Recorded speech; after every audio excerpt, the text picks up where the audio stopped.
Kita di Malaysia sekadar di belakang kulit buku je, tapi ni masih dengan ibu bapa di rumah, mereka sudah diajar tentang Pancasila.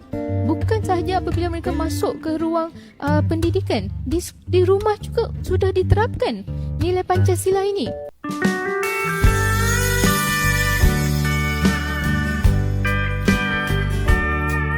Assalamualaikum warahmatullahi wabarakatuh. Halo teman-teman, jumpa lagi di channel ini. Dan gimana nih kabarnya? Oke, buat teman-teman yang nonton video ini, saya harapkan mudah-mudahan teman-teman masih dalam kondisi sehat walafiat dan selalu berbahagia. Amin ya robbal alamin. Dan jangan lupa dukung channel ini dengan cara like juga subscribe. Baik, di kesempatan kali ini saya mau react sebuah video dengan judul Gadis Malaysia bandingkan Pancasila dengan rukun negara. Oke, keduanya sama-sama asas suatu negara. Seperti apa videonya kita akan lihat sebelum kita berkomentar.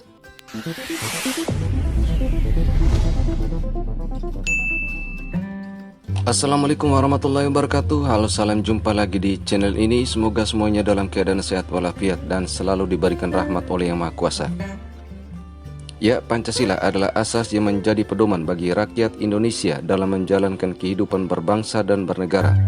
Sehingga mengamalkan nilai-nilai Pancasila menjadi kewajiban bagi seluruh rakyat Indonesia dari Sabang sampai Merauke tanpa memandang suku, agama, ras, dan golongan. Sama seperti Indonesia, di Malaysia juga memiliki 5 asas, yaitu rukun negara sebagai landasan negaranya, yang mana di negara jiran mengenalnya dengan rukun negara. Jika ditelusuri sejarahnya, Pancasila jauh lahir terlebih dahulu sebelum rukun negara lahir di Malaysia. Dan pada beberapa asas terdapat kemiripan, namun dalam penerapannya menurut pendapat warga Malaysia terdapat perbedaan sebagaimana dalam video ini. Perbezaan antara Pancasila di Indonesia dan rukun negara di Malaysia, ini pandangan saya. Di Malaysia kita lebih meraihkan identiti itu dikekalkan, simply put. Kalau di Indonesia itu memang kalau kita berjumpa dengan orang yang beretnik Cina, tapi namanya nama Indonesia. Demikian juga dengan orang yang beretnik ataupun keturunan India. Tapi daripada pengalaman dari sini di sana, mereka juga generasi muda di sana juga di social media, Facebook dan semua media sosial ini, tapi dapat lihat seolah-olah ada satu trend yang mana mereka masih ada nilai nasionalisme, patriotisme yang tinggi, walaupun ribuan pulau, ribuan etnik yang berbeza bahasa. So mungkin apa perkara yang kita boleh belajar dan secara praktikal kita boleh terapkan dalam kalangan anak muda di Malaysia supaya kita boleh revive, menghidupkan balik semangat cintakan negara. Silakan. Okey, baik, terima kasih saudara moderator. Sebelum saya memberi jawapan pada soalan yang ditanyakan, saya ingin menceritakan sedikit tentang pengalaman saya sendiri berdepan dengan Pancasila Indonesia. So, apabila saya masuk ke Fakultas Perubatan di Indonesia, Universitas Udayana, Bali, saya harus menjalani proses orientasi. Saya rasa di semua universiti ada proses orientasi, tapi di Indonesia ni dia berbeza sedikit. Dan saya difahamkan di semua universiti di Indonesia juga seperti itu, di mana orientasi adalah selama 6 bulan. Tetapi bulan pertama itu adalah bulan yang kita fokus sepenuhnya kepada orientasi. 5 bulan setelah itu adalah bersama dengan akademik kalender. Jadi bulan pertama tu minggu kedua selama 7 hari kami pelajar perubatan diajar tentang Pancasila Indonesia. Kami pelajar perubatan, kita tidak harus belajar sebenarnya. Lagi-lagi saya bukan warga negara Indonesia, tetapi saya juga diajar, meminta untuk menurut serta belajar Pancasila Indonesia. Apabila kami bertanya mengapa kami harus belajar Pancasila Indonesia, dikatakan kita di bawah satu rumpun. Bangsa serumpun itu penting. Kamu akan berada di sini bersama kami untuk 5 tahun dan setengah, belajar bersama-sama kami. Kamu kena tahu Pancasila Indonesia sebab kami hidup berlandaskan Pancasila di Indonesia ini. Ini tidak datang daripada mulut profesor ataupun doktor, tetapi daripada kawan saya sendiri, anak muda, dan usia dia baru 18 tahun ketika itu. Jadi saya tabik anak muda di Indonesia kerana mereka masih memegang soal Pancasila ini. Kalau saya tanya kepada kawan saya tersebut, Pancasila tu apa sebenarnya? Tell me briefly in few words. Dia menerangkan pada saya, Pancasila is the way of life. Itu je. That short. Jadi saya Pandangan masih hidup ya. masa tu masih Pandangan terkejut. hidup negara Way of Indonesia. life. Kita di Malaysia sekadar di belakang kulit buku je, tapi ni it's a way of life. Cuba kaitkan. Jadi dia bercerita bahawa masa kecil, dari belum lagi ke zaman sekolah lagi, masih dengan ibu bapa di rumah, mereka sudah diajar tentang Pancasila. Bukan sahaja apabila mereka masuk ke ruang pendidikan, di rumah juga sudah diterapkan nilai Pancasila ini.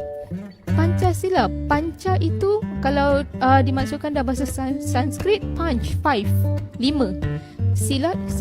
Jadi mereka mengatakan pada saya, Bapak Soekarno mendapat idea untuk menamakan Pancasila disebabkan mungkin mendapat idea daripada Nawal Nehru. Jadi dia mengatakan sebab kita bawa serumpun, idea-idea ni sangat penting daripada setiap negara.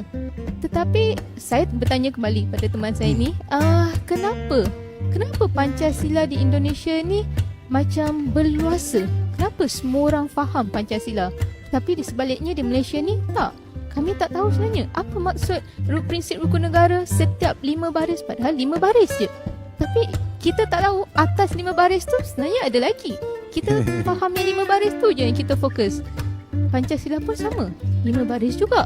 Tetapi mereka memahaminya dengan penuh dedikasi. Mereka mengatakan pada saya, cara promosi Pancasila itu yang penting, yang kita hilang di Malaysia pada zaman dahulu. Itu yang saya rasa. Mereka mengatakan pada saya, Bapak Soekarno menggunakan elemen agama ketika itu. Katanya pada orang ramai apabila melancarkan Pancasila ini, Bapak Soekarno berkata, saya berdoa kepada Tuhan dan saya mendapat mandat ini daripada Tuhan untuk memberitahu rakyat Indonesia mereka harus berlandaskan Pancasila. Pancasila adalah the way of life. Disebabkan pegangan agama yang kuat di Indonesia, kita tahu pegangan agama sangat kuat di Indonesia, beribu-ribuan masyarakat berpegang kuat pada agama itu. Disebabkan itu, mereka percaya Pancasila ni adalah sebahagian daripada mandat daripada Tuhan mereka sendiri. Saya rasa jika Malaysia juga mempromosikan, menguar-uarkan kepentingan rukun negara sejak dulu lagi, apabila dia mula dipromosikan, saya rasa kita akan lebih mengetahui tentang betapa pentingnya prinsip rukun negara ni. Tapi saya juga tabik kepada kerajaan terdahulu dan juga kerajaan sekarang, kerana terdapat beberapa inisiatif yang telah diwujudkan di bahagian sekolah seperti Kelab Rukun Negara dan Sekretariat Rukun Negara. Cuma yang tidak memberasakan ialah apa motifnya Kelab Rukun Negara ni? Sekretariat Rukun Negara, apa motifnya? Adalah sekadar mengisi markah kurikulum. Sebab setahu saya itulah punca, rasanya pelajar-pelajar, anak-anak muda untuk memasuki Kelab Rukun Negara. Mesti anak muda akan berkata, kalau saya masuk Kelab Rukun Negara, tak payah buat apa-apa, relax, goyang kaki. Kita tak nak tu. Itu yang kita nak pecahkan sekarang. Kita nak bila kamu masuk ke Kelab Rukun Negara, kamu harus mengamati rukun negara tu dan menyebarkan betapa pentingnya rukun negara ni kepada anak-anak muda yang lain. That is the way to spread it. Dan saya juga difahamkan bahawa pada pelancaran tahun ke-50 prinsip rukun negara, tempoh hari telah Menteri Perpaduan telah berkata ingin mewujudkan pendidikan rukun negara. Saya mengharapkan inisiatif ni mungkin akan dititik beratkan dan ianya merupakan inisiatif yang bagus. Mana yang baik kita puji, mana yang tidak baik kita anak muda akan bersuara. Jadi kami sebenarnya menunggu supaya pendidikan rukun negara ni akan diangkat. Dan kami ingin mengetahui apa lagi yang boleh kerajaan memberikan kepada anak muda untuk meningkatkan lagi kefahaman kami terhadap prinsip rukun negara ni. Jadi kami menunggu. Baik, terima kasih Saudari Darshini. Saya ingat tadi Profesor Ulum masih nak respon. Oke, untuk menjaga keharmonisan dalam berbangsa dan bernegara memang tidak semudah yang diucap atau membalikan telapak tangan.